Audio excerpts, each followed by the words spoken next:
So when it comes to creativity, what does courage mean to you?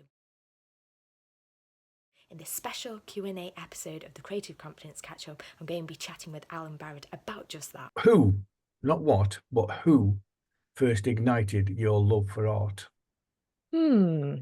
So art, it wasn't necessarily somebody that inspired it. I think what it was is it was more about do you know, like when you're younger and you just start to draw, and it's just a case of like, oh yeah, it's just a kind of activity to fill that time. For me, it became that sort of I don't know, storytelling tool, because I wanted to be a fashion designer when I was younger.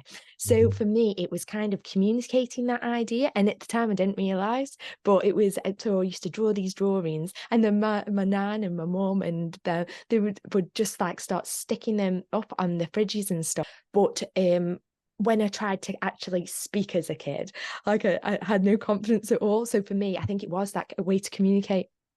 Well, that's the more important there. It was for they actually put your stuff on the wall or the fridge, whatever. So Yeah.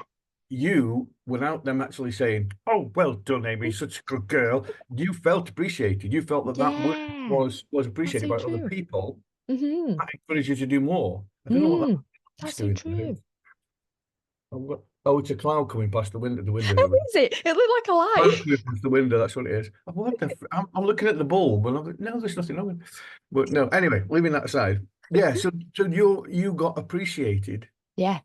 from a very early age, and nobody stopped you. I mean, our children's drawings. I mean, to be truthful, when they start scribbling, oh, that's wonderful, sweetheart, wonderful, and they're not, are they? Let's Mm, be honest. But you tell them they are because you want them to continue to be encouraged to be yeah. creative. Love that. Yeah. And so Mm. you do, and then you stick them on the fridge and you stick them on the walls, and you know, we draw the line at drawing on the walls. We've got that with a good. Actually, we've got it. My daughter's got it, but um, but all that kind of thing is important. That hmm you didn't feel that what you were doing, whether it was good, bad, or indifferent, was wrong. Mm. So I would say, in answer to my question, which you didn't answer, the person who ignited your love for art was your family. They've always been a huge support of whatever I'm doing at the moment anyway. But yeah, looking back, yeah, they will have like and encouraged that and supported that, and they carry on and do so. So yeah. So did that carry on through school? Yes. So when I got to secondary school, especially, there was a teacher there called Mr. Simpson, and it was one of those things where, do you know, where there's certain where you've got certain skills in certain areas. Now, for me, never was like maths orientated and things, and still to this day. And I definitely think I had certain experience with certain teachers that, like, obviously it put me off completely. So you resent those subjects. Whereas Mr. Simpson at the time, he was very encouraging of what it was that I was doing. So he was like talking about like my work in terms of, oh yeah, you're really good at this, and owning in on my strengths rather Mm. than like the weaknesses. So it Yeah. brought about that confidence within me to go, oh, actually, maybe this is my path to go. That's good. Well, congratulations to Mr. Simpson and rock on. You know, Yeah, he was cool. He was um, really cool. well, my love for English was a guy called Phil Boothby, and hmm later on he was just turned 80 last week. Ah, Later on, he married a friend of ours, so yeah, I yeah. just didn't see him. Yeah, and he was just a phenomenal teacher. He was wonderful. He can quote whole chunks of Shakespeare because he's taught it for so long, and that's what brought my love of English. And so Yeah. you've got a good teacher. I went to see Keith Primer Jones on Saturday. Oh, did you? It's a very belated Christmas present. Oh, Lynn bought it me for Christmas, and uh-huh. I love the Great Throwdown. Yeah. And he was there, and he was brilliant. He was funny, and his missus was fed him the right questions and stuff like that. But he was phenomenal, and he stood up, and there were tears in his eyes. He asked if there are any teachers in the room, and if several people put their hands up. He says, "You're the most important people in the world. You, along with doctors and nurses, you have a chance to influence and shape." Absolutely delighted that teachers had come to his show. You know what I mean? As you say, some teachers made you resent a subject, maths, Yeah. English, whatever, hmm and others, like Mr. Simpson, drew you in. And if you encourage and focus on the strengths, which is what he did for you, Yeah. then that's the thing. Taking that point, Mhm. focusing on the strength, Mhm. right, of in particular your practice.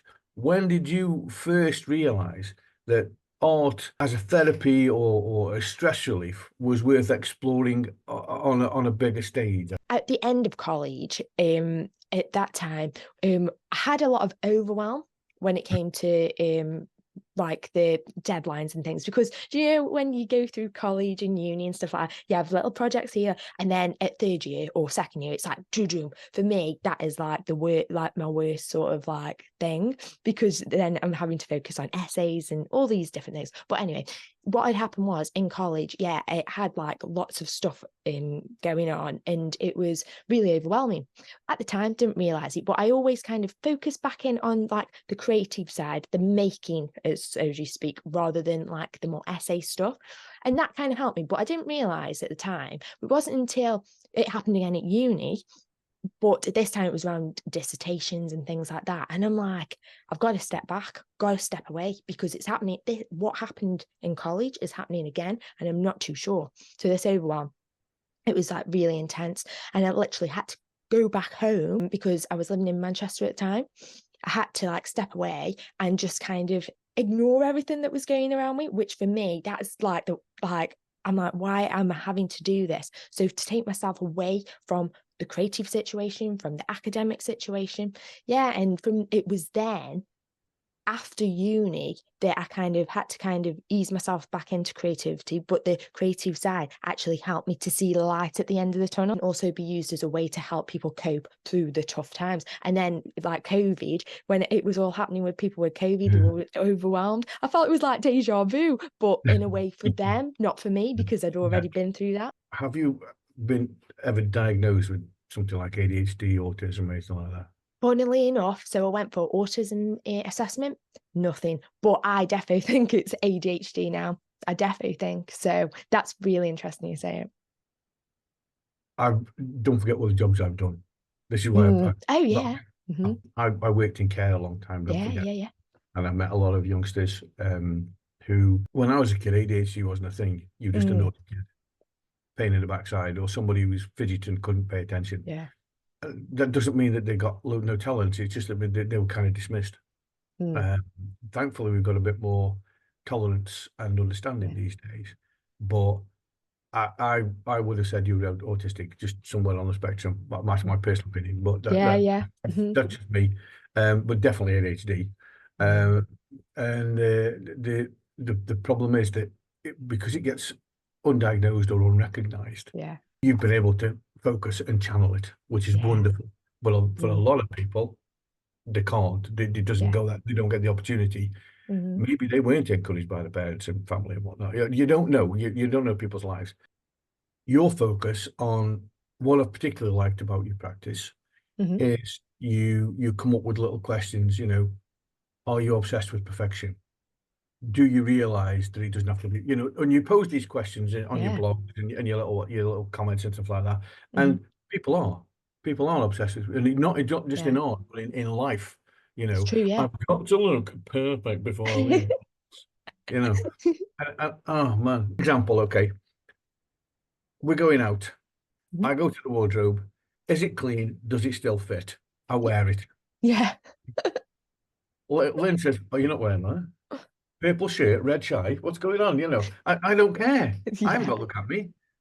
Lynn, scarf, blouse, trousers, get whatever. It's got to, perfectly match. I've never been bothered. But all those kind of things matter because people are obsessed, particularly in a modern society. People are obsessed with perfection, Yeah. getting it exactly right. Whereas you've made it acceptable to fail. And I don't mean that in a nasty way. No, I totally get No, what you. but you've made it acceptable to see failure as an experiment. I think when you interviewed me, I said something about the Lord of the Flies. It was rejected so many times. The author was asked, "Well, why do you keep pushing it forward?" When you keep failing, he said, "I haven't failed. I've just found this many ways of how not to do it." Is it though, isn't it? You have to kind of sometimes go round in like a sort of circle to get back to that stage and go, oh, that's why that fits with that or that. And yeah, until things start to make sense. That's for me, that's been watching your different blogs with different people and you're watching your little questions, everything. That is for me has been the most enlightening thing about your particular practice. Oh, thanks. Well, it does because you are not afraid to experiment, and Yeah. I've seen yourself. Like I said, I don't understand a lot of it, but you're not afraid to experiment. Mhm. You're not afraid to say this didn't work, but it's still Mhm. worth looking at, and I think that's encouraging for those, particularly the younger ones or the new artists, because some people don't come to art till they're very late. You know, Yeah, within the true. 30s. That's particularly encouraging to say, well, actually, yeah, I can have a go at that, you know. And I think that's part of your practice that I think even you underestimate. So taking down that line, you know, where you effectively you're empowering people Yeah. to have a go and you know cock it up. Yeah. See what In your happens. personal experience, what in particular empowered you to succeed? What empowered you to believe that what you'd done was successful? For me, I think it would have been that turning point when I started doing more workshops and things, and then people are like, "Oh, actually, Aim, like you made me really like change my perception on how art can be perceived." And once that started to happen more and more, and like you can see, you've actually improved or boosted their confidence just that little bit. Excellent. Mm, That's you know, that's a wonderful thing because again, you've underestimated yourself there, in my opinion. mhm, You to encourage somebody, mhm. which is what I try to do in my practice, to encourage Yeah. somebody, no matter how good or bad they are, just by that much, is a huge. It for them, Mhm, it's a massive step. For you, it's nothing mhm. because you this is what you do.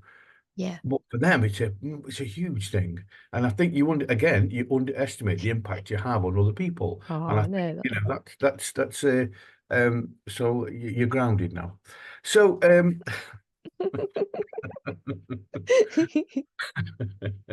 going back to Mr. Simpson, who Yes. encouraged you, Mhm. uh, was there anybody else who maybe appreciated what you did, who wasn't an art teacher, but who appreciated what was going on at school?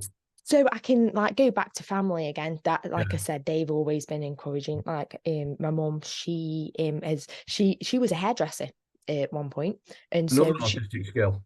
yeah, got that sort of creative. Whereas so my other parts of the family, they might not necessarily be, but did have like they don't see themselves as creative, but you know when they've worked in like pottery industries, like Mhm. even lithographing and things like that, so Yeah. they have like that appreciation for something, but they're not necessarily still in that job. They've gone on to Yeah. do different things. So I think if the appreciation's there for a certain subject or whatever, even though they might not be in it, they understand that Mhm. creativity takes a bit more, and having that courage to be creative takes that time to kind of, yeah, like flourish.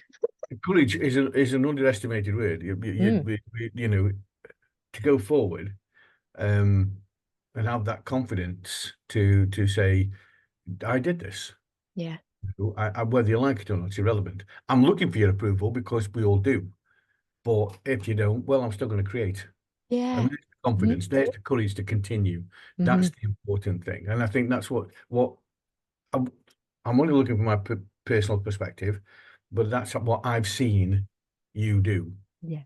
Um, Again, going back to Mr. Simpson, and not so much him personally, I've been a school governor and even chair of governors and stuff like that. And I've been working in the arts for a long time.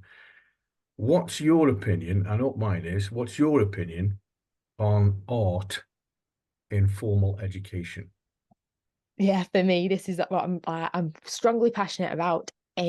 Sort of mainstream, well, arts within the mainstream, and for me, like even though at that point with Miss Simpson, it was for me really encouraging.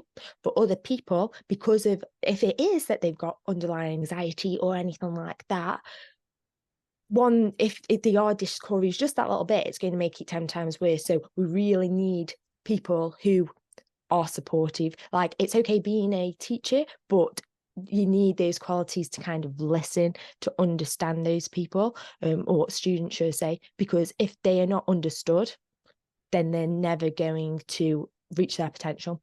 Mm. And I feel like that's happening a lot within education right now. Whereas like maybe people who've got set and they've got like special needs and things, they've got that more specialist approach. So they'll have those people that have got to listen. So I kind of think in mainstream education, they need to kind of maybe look into those sorts of contexts a bit more to see how they can really listen to people whether or not they have got a disability. Mm. I agree. I mean, unfortunately, when there's cuts to be made in schools in particular, it's always the arts and sports that suffer. Yeah. They're the one, you know, music's one of the first things to go. Art generally goes. You know, when I was at school, I did at high school, I did woodwork, metalwork, and technical drawing as three separate subjects. Wow, did you? Yeah, Technical drawing. That's yeah, interesting. yeah. I was only good at woodwork. Um, I just I wasn't good at metalwork. And technical drawing, unless you could read a technical drawing, you couldn't make anything because Yeah.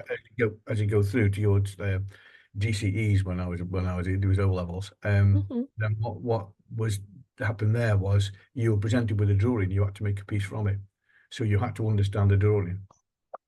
And so we all that was three, though it was three separate subjects. It's double woodwork, double metalwork, and one session of technical drawing every week. Every week. Yeah. That on top of maths, English, geography, whatever else. You know, now it's called CDT or something like that, isn't it? The Creative Design and Technology or Oh, something is like it? So is it that that. all Yeah. merged?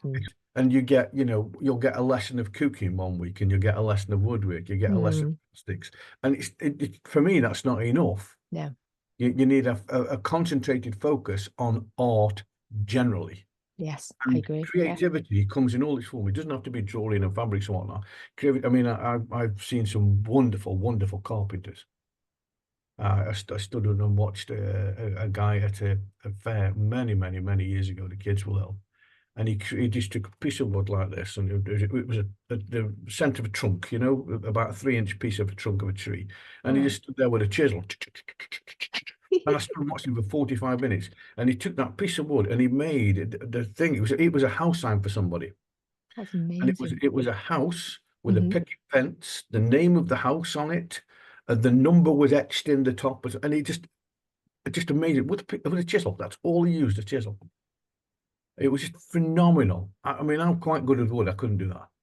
But It was it's like with that though, isn't it? Like if people don't have the support or the sort of to own in on those skills, they're never going to be able to ever make that achievable or for them. no. I mean, and he wasn't old. He wasn't, you know, somebody been. The estimate is about at the time probably about 30. So he was slightly younger than me, but he was just absolutely amazing. It wasn't just a piece of practical, you know, somebody's going to put it on the side of the house. It was a work of art. It really was beautiful. And that's for me. That's why I think more money needs to be put into arts in schools.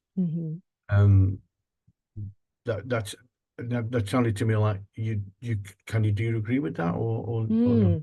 Yeah, so I do think, like I said, if so people have certain skills, it needs to be owned in on because obviously there's never going to be that opportunity for them to kind of make those strengths known because sometimes, like you've said, things can be underestimated by people, even though they might do a certain thing, they might not think it's that special. It's No. only when other people recognize it within them. Yeah. Well, exactly. I mean, look at the number of Lynn, you know, my wife Lynn. She goes to the knit and natter at Affordable Foods. Oh yeah, Yeah, she's cool, learned how to crochet. amazing. I can't Yeah, do that. right. Well, no, I'm not, but she's learned that. She really loves it. That's so good. But it's a social thing as well. Because the ladies of a certain age, but it's also the work there is underestimated by the people themselves who are doing it. Yeah, The totally amount of agree. work they're doing, the wool, you know, you've got to get this, you've got to read a bloody pattern. But they're sitting there and go, oh yeah, one of them. And they understand it all. Yeah. But they can't do maths. They can't do maths. Yeah, they're Yeah. reading this code. And they underestimate that part of it. and they underestimate the finished product, and they say, "Well, I get a couple of quid for that." It's cost you £15 in wool, for goodness, never mind your time.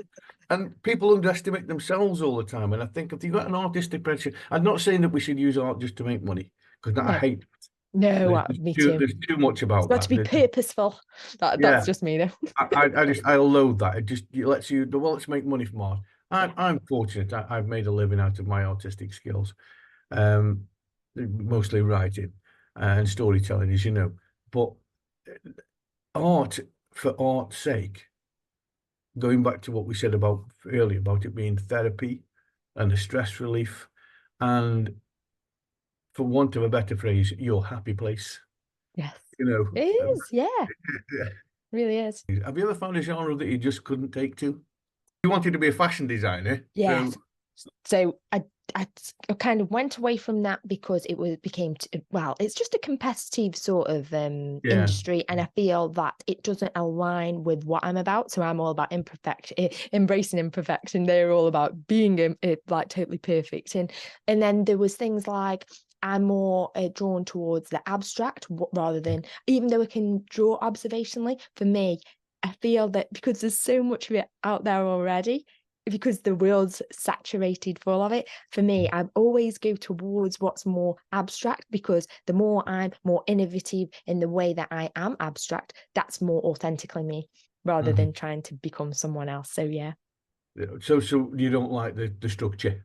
Yeah. So yeah, more about like, yeah, having a framework and having to kind of, like, I know there's a framework that you have to kind of fit to create a certain thing. Like, for example, if you create a pot or whatever, there's got to be that, you've got to have the skills. But yeah, I don't like to be completely in a box where it's like, you've got to do it like this, it's got to be a certain way. I do like to have that sort of free sort of flow with Literally, whatever I'm doing. literally outside the box. Yeah. Just like tipping out there. Yeah. I'm agree with you, because you know, I've got my allotments and everything, and Yes, yeah. I like, but it doesn't matter what you do with, I don't know, say growing runner beans. You put your cane up there, and they overlock like this, and Yeah. they spiral up the way, so they hang nicely, so you can pick them. No, they bloody don't. Off there and up there and that way. It's like nature. It's meant to be organic. It's meant to flow how it Nature, wants. nature is not straight. No. And Nature, that's the nature thing, is not, isn't it? that's it, you know, and there's the thing. Nature is not straight. Nature curls and swirls and moves with the sun and moves with the rain and moves with the wind, and it's just beautiful. There was a wonderful photograph, and I only saw it a couple of months ago, of a hillside somewhere in Scotland, Mhm. and the trees are literally like that. That's so cool. Because it's only a copse of trees, it maybe 15, 20 Uh-huh. trees, you know, but the wind has shaped them so they're grown like this, and it's Whoa. phenomenal because it sweeps around this. I don't think it's a mountain. I think it's just a big hill, Hmm. and it's just, you know, this wonderful shot that this guy took and put on his Facebook. I've forgotten who it was now, but it was a brilliant, because nature bends you to it. Yeah. Yeah. And we try and bend nature to us. Yeah. Exactly. And it's like the imperfections are found within nature. So why aren't people embracing it? Because no one or nothing is perfect.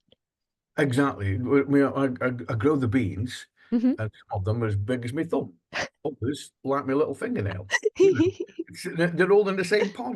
I What's love going on there? that. You know. Yeah. So I like all that. So the genre that I'm going to be specific now. A genre that you just never, an artistic genre. Like for me, I mean, I've got writing, dancing, singing, all the other things. For you, what genre have you just never taken to? When I had more low confidence, it would have been like drama and more performance.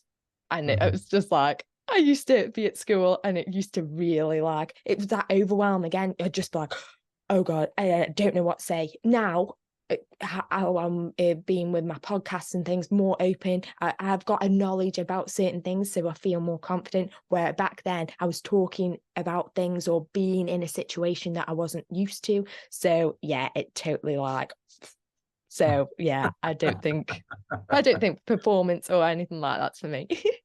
Why are we friends? Totally the opposite. But Well, that's that's the good. thing. I mean, He's in a pod I've and got, all that. well, yeah. I mean, I've got lots of autistic friends, and as you get older, your friends change. But I mean, I can't do what you do. I'm not an artist in that sense of the word. Yeah, or come up with these poems and it's Yeah. just like from the spot, and I'm like, huh? How? It's like, how do people do this? But that's the thing, you see, and I think I like that chap who was doing the sculpting with the wood. Hmm. I appreciate the things I can't do. I'm not jealous of it. I'm a little bit jealous, I suppose. I can't do some things, but I'm not jealous of it to the point where I'm angry. I, No. I admire and I respect and I sometimes in awe of some of the things that I've seen. Hmm. I was blowing glass. We went to the Black Country Museum, Nice, yeah. and there was a demonstration on, and the guy was blowing glass, and it was just wow. And he'd been It's doing it. fun. He was in his 50s. He'd been doing it a very, very long time. And he made these wonderful shapes and he put things together. And it just, wow. Wow. Do you remember Angela Ashton? Yes, yeah. Well, she's back up the Mm. north now. Well, she had this. Yeah, so really nice glass. I did a little workshop with her with the first did you? festival some years ago. Oh, And wow. she got a load of stuff around and they were making butterflies. And I didn't fly because I like dragonflies better. And all like that. And I was quite impressed with my piece until I saw hers. I thought, oh, bloody hell.